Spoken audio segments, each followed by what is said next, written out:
Hi, Dr. Gullberg here, continuing our infectious disease series. Today we're talking about antibiotics that inhibit at the protein synthesis level, the ribosome level. Today it's part one, we're going to look at aminoglycosides and tetracyclines that act on the 30S ribosome.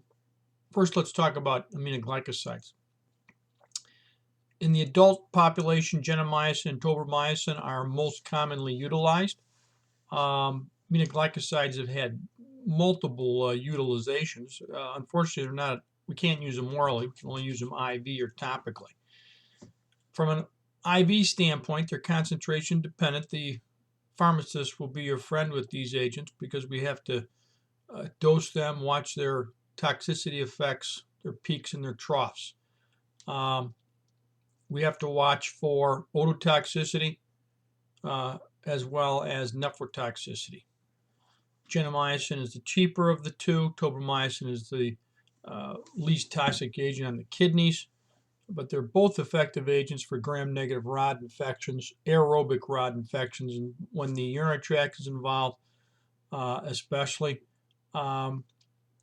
We don't like to use them in patients with VAPs just because they can delay people getting off ventilators, as they have some effect on the motor neuron junction. Very effective topically as well for burn type infections of the skin when Pseudomonas or other gram-negative aerobes are involved. Sensitive, of course, to the aminoglycosides.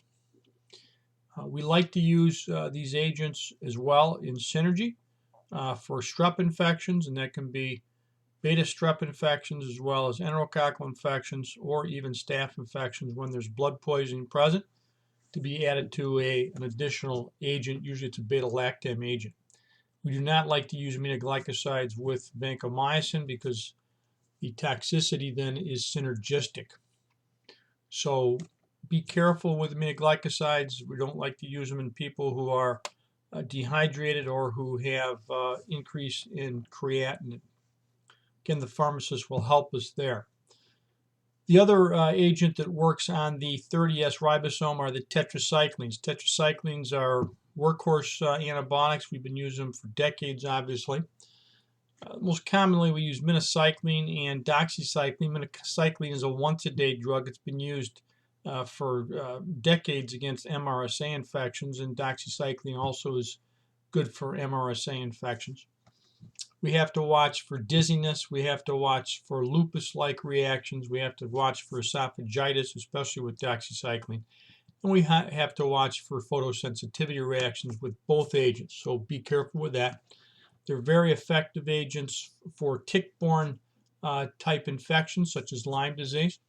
As I also mentioned, they're very good for MRSA and topical skin infections, when acne, that type of thing.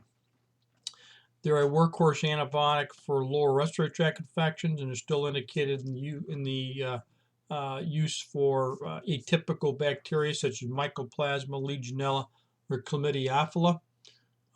And they're also even utilized in diverticulitis. So various and sundry uses of the tetracyclines. Know that they work on the 30S ribosome along with the aminoglycosides. Thanks for now. Signing off.